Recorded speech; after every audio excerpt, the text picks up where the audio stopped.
Hello, guys. My dog is excited because once again I am streaming and I am not giving him attention. Yes, because I napped before this game so I could have some energy. Let's bring some energy into Dallas. One thing that we should note is that nobody has brought energy into Dallas this year. Dallas has led for every single second of their home games this season. Nobody has had a single point ahead of Dallas at home all year. So welcome to First Kick Seahawks. We are doing a pregame before the Seahawks Cowboys Thursday night football game. Prepare yourself. That is what I have been saying all week. They actually have a really good quarterback. They have a dynamic quarterback. They have a quarterback, unlike the 49ers, who they can run the system around. It's not, hey, Pollard is getting all the carries and then Dak is teeing off of it. It's the other way around where Dak is making all of these throws. He's the one who's putting the offense in a position to succeed.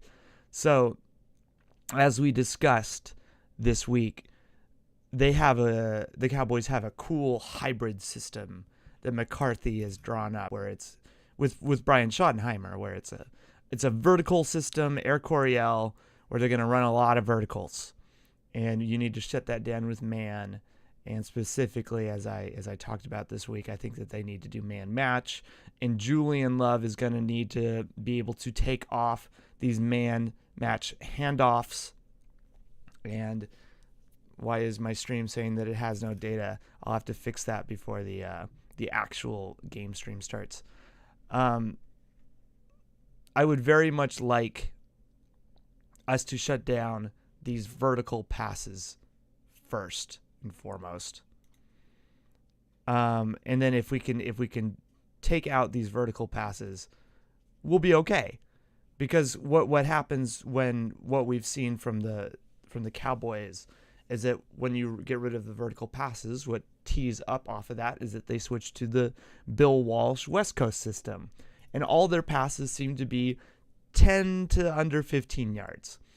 And Dak Prescott has been picked off 6 times this year, 5 times against NFC West teams.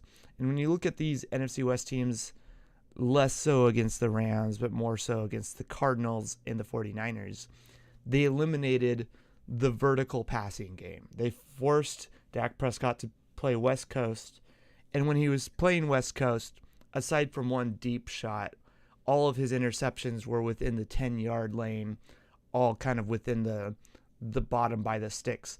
And if we want to get an interception this game against Dak Prescott and get an opportunity to turn the field, maybe get another Jordan Bricks pick 6.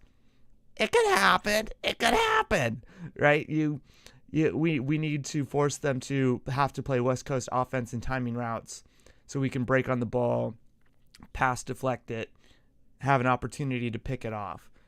And then their third way of attacking is inside zone.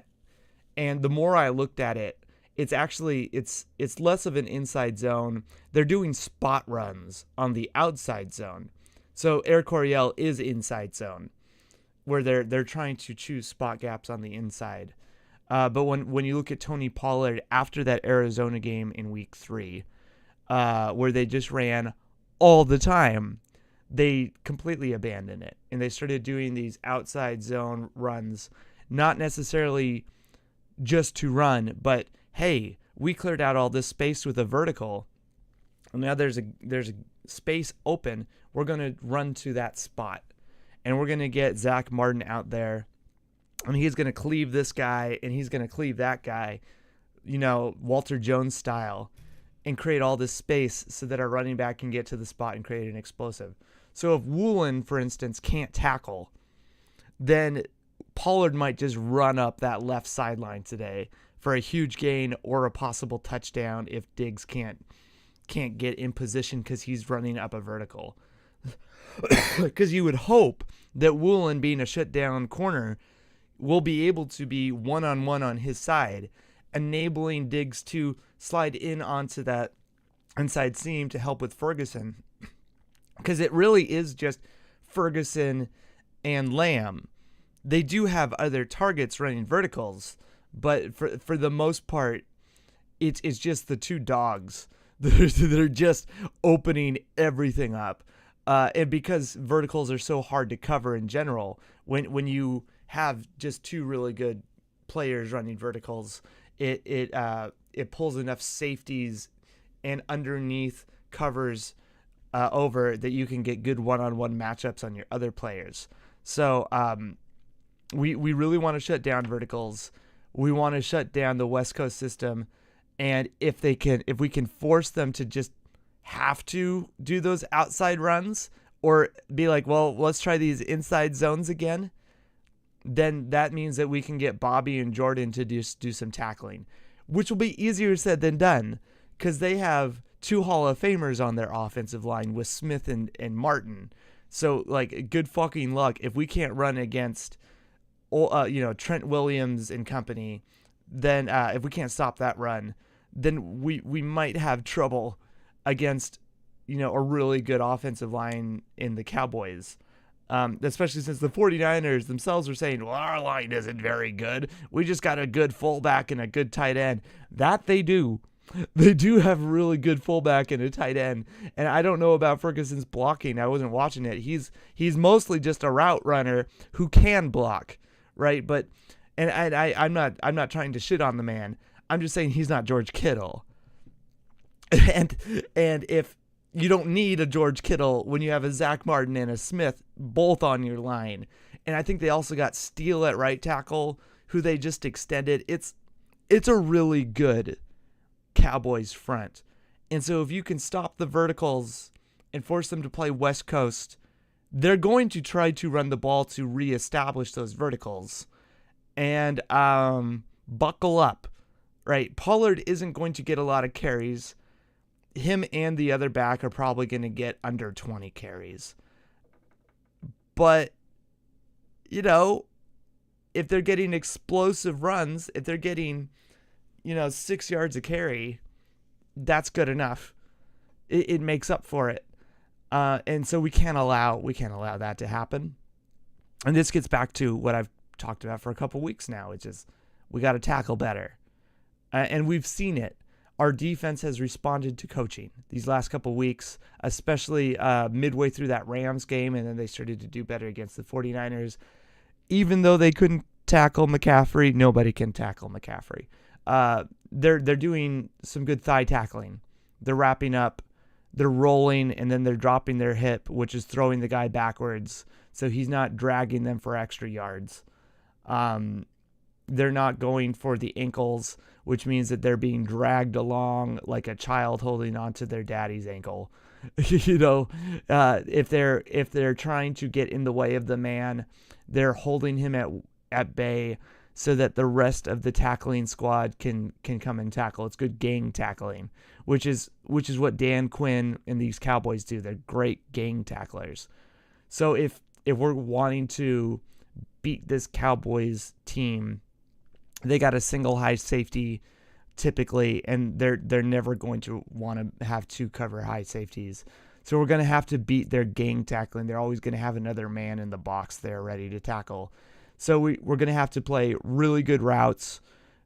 We need to make it easy on the quarterback by running the ball, which that's another thing is typically this Cowboys team is only rushing 3. Armstead, not Pollard, Parsons, and then one other, I don't remember his name. And sometimes they send 4, but they're hardly ever blitzing because they're getting home with 3. And so, yeah, we got Abe Lucas back. Congrats. And Phil Haynes is out. Congrats. So we got Bradford at right guard, I think, or maybe we'll slide in Peters at right guard. So we'll see. But if they can get home with 3, that means that they're dropping 8 into coverage, and that means that they're gang tackling everything. So we need to run so that they send more bodies at us. It's a math problem at that point. So we need to run so that we can have them send more than 3 at our offensive line. And we need to be able to get up there and body their outside linebackers and their safety, who they're dropping into coverage, dropping down to help with, the 10-yard to flat coverages. So another thing that we need to be worried about is Bland, who set the NFL record for pick sixes this year. A friend of mine texted me today, and he pointed out something really good. Bland has more touchdowns this year than DK Metcalf and Tyler Lockett combined. That's not good when you consider how much DK Metcalf and Tyler Lockett are getting paid this year. and Bland is a cornerback. Like, fucking bravo. I've been saying it all year.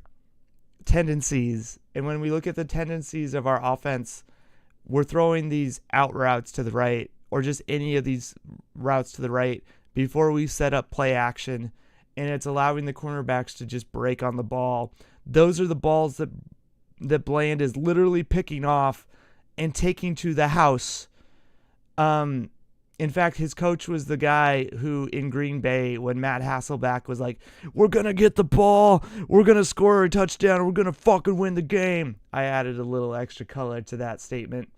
The guy who picked off Matt Hasselbeck and took it back, that's Bland's DB coach. And he's doing literally that play over and over and over again this year. Which is the Matt Schaub career-ending play. Richard Sherman picked him off, lost a shoe on the way down the house in Houston. Geno Smith should not throw that today. For the love of the gods, choose it. Choose your God. I don't care. For the love of the gods, do not throw that ball today. It will be taken to the house. And if it's not, it will be damn close taken to the house, or Bland will drop it and be like, I can't believe I dropped that. I've grabbed 5 of them today.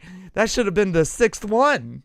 He's just going to take that NFL record and extend it. And I'm not hyperbolizing. I'm stating like an 80% chance that this is going to happen if you throw that ball. Because Geno keeps doing it.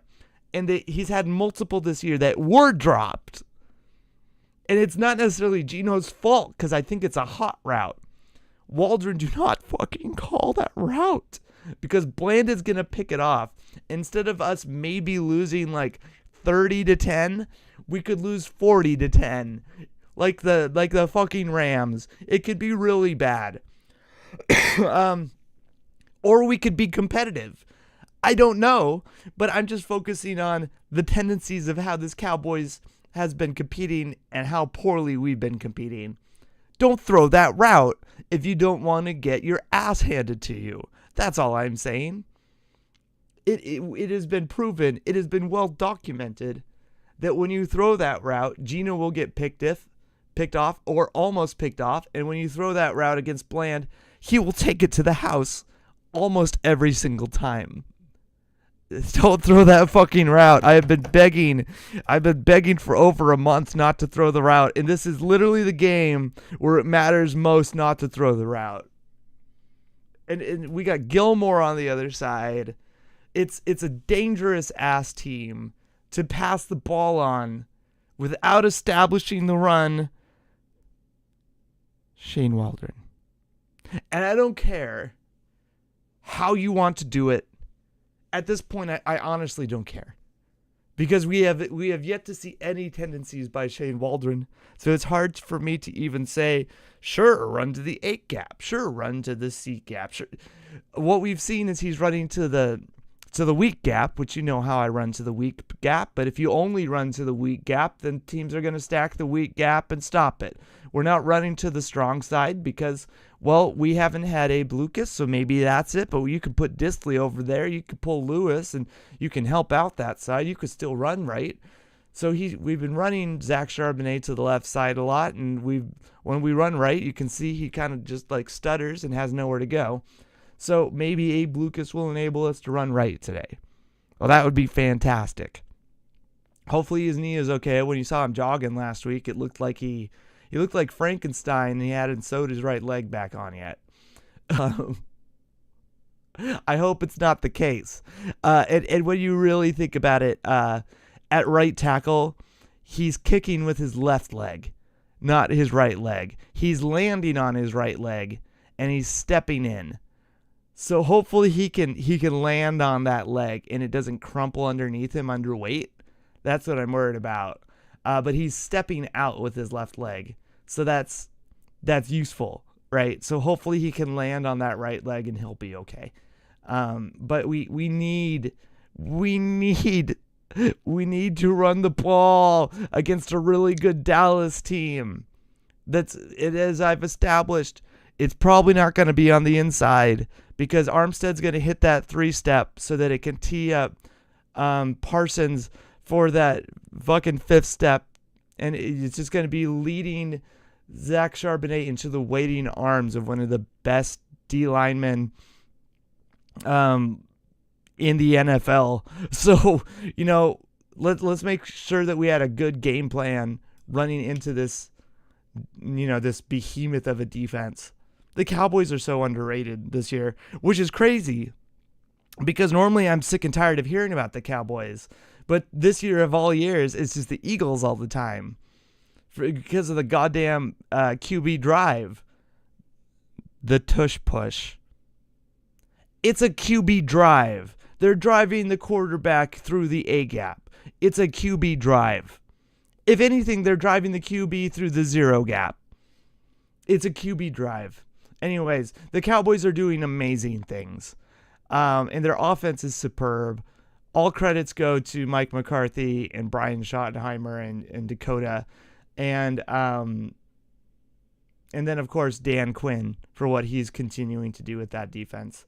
I'm going to take a break before the game starts. I want to make sure my computer and maybe the modem are all good to go. I am going to live stream this one again. I appreciate you all for being here for the pregame. I'm going to attempt to do a post-game like last week. Last week I was going to do a post-game after everyone did their reactions because I like to tap in to see how the fans are doing. But everyone was reacting so poorly to the 49ers game. I kind of felt like I had to just push it all aside and enter a stream so people could do some therapy. We'll see. We'll see if I do one right away or if I decide to wait a little bit. At any rate, go Hawks. I would appreciate it if you like and subscribed. It would help out the channel. And I will see you guys later.